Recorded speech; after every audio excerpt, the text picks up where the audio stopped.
अस्सलामुअलैकुम नाज़रीन, मैं सैयदा ज़ाहिरा आबिदी आपकी मेज़बान आज आपकी खिदमत में एक पोस्ट लाई हूँ जिसका उन्वान है बेअय ज़ंबिम क़ुतिलत।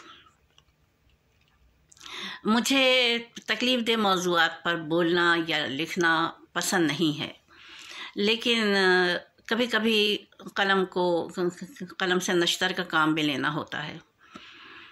ये वाक़या जो पेश आया अभी चंद हफ्ते पहले कि 7 दिन की बच्ची पर 5 गोलियां उसके बाप ने दाग दी, ये उसके ताल्लुक़ से है कि बेटियां पैदा होना क्या है और बेटे पैदा होना के क्या फार्मूला है। शुरू करती हूँ। बिस्मिल्लाहिर्रहमानिर्रहीम। रब्बि इश्रह ली सदरी व यस्सिर ली अमरी वहलुल उक़दतम मिन लिसानी यफ़क़हू क़ौली। अल्लाहुम्मा सल्लि अला मुहम्मदिन व अला आलि मुहम्मदिन कमा सल्लैता अला इब्राहीम व अला आलि इब्राहीम इन्नका हमीदुम मजीद। अल्लाहुम्मा बारिक अला मुहम्मदिन व अला आलि मुहम्मदिन कमा बारकता अला इब्राहीम व अला आलि इब्राहीम इन्नका हमीदुम मजीद। हमारा समाज इखलाक़ी अबतरी के उस मुकाम पर है जिस जगह हमारे नबी करीम सल्लल्लाहु अलैहि वसल्लम छोड़ कर गए थे। आपने अपनी दुख्तरे गिरामी जनाब सैयदा सलामुल्लाह अलैहा की ऐसी परवरिश की, ऐसी तरबियत की, मोहब्बत का वो पैमाना मुकर्रर किया आने वाले वक्त के लिए कि क़यामत तक के लिए कि हर बाप सोचे कि मैं अपनी बेटी को इसी तरह से परवरिश करूं जैसा कि मेरे प्यारे नबी परवरिश करके गए अपनी बेटी को। लेकिन हमारे समाज में इखलाक़ी अबतरी का बहुत बुरा हाल है। हर जगह आप अखबारात उठा के देखिए, आप नेट पर पढ़िए, कोई दिन खाली नहीं जाता है जब मासूम फरिश्ते को दुनिया में आके मौत का सामना ना करना पड़े। कहीं 3 महीने की बच्ची छत से बाप उछाल देता है, कहीं नहर में फेंक देता है अपनी 3 बेटियों के कि मुझे बेटियां पसंद नहीं हैं। कहीं सड़क के ऊपर सरे राह छोड़ जाता है कि मैं बेटियों को नहीं पालूंगा, बीवी और बच्चियों को। तो अब देखिए, मैं 18 साल पहले की बात बता रही हूँ।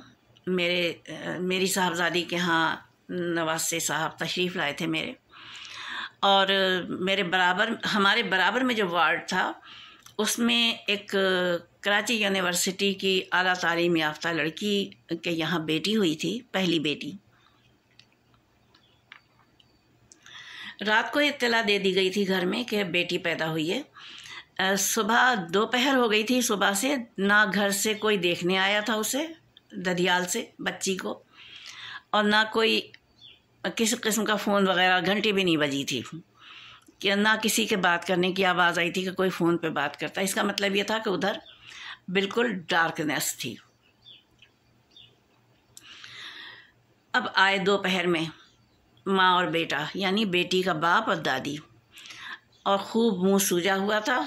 मैंने इस तरह से देखा कि मेरे वार्ड के सामने, यानी बच्ची के वार्ड के सामने से गुज़र के गए वो लोग, और जब गए तो उन्होंने एक बात करने की आवाज़ नहीं आई।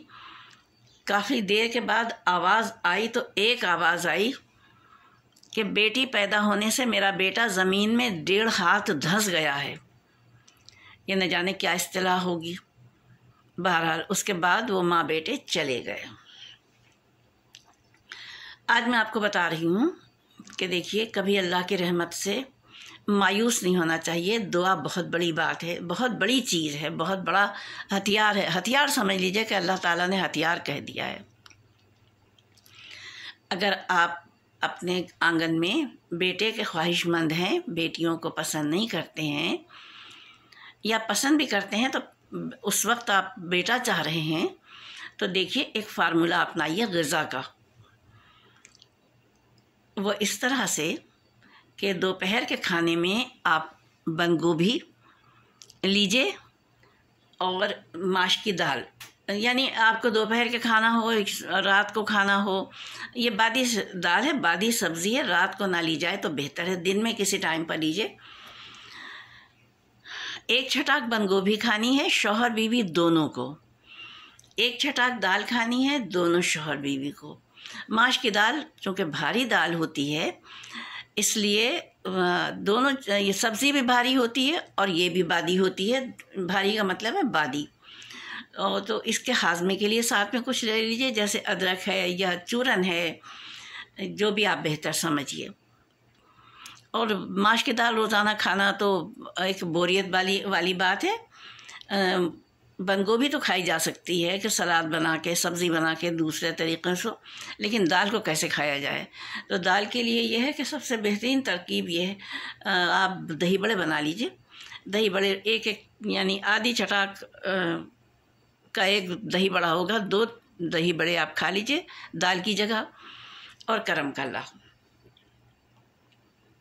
और आम की जो पुख्ता गिरी होती है, जो हड्डी जैसी होती है, उसको तोड़ के अंदर से गिरी निकलती है नरम, वो 3 गिरी खाएंगे, शौहर खाएगा 3 गिरी का हलवा उसमें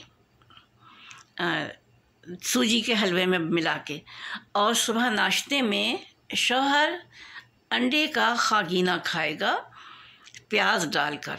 ये यानी ये नहीं है, अंडा अलग चीज़ है, और अंडा और प्याज जब मिल जाता है तो वो फर्जंद के पैदा होने के चांसेस हो जाते हैं बाप के अंदर।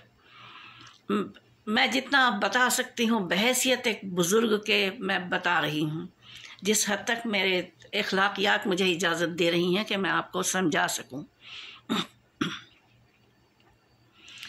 और सिंघाड़े का आटा अपनी लाइफ में शामिल कीजिए।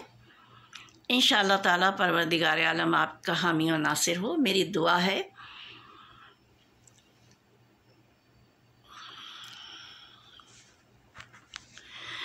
अब आइए रंग और रोशनी से इलाज की तरफ।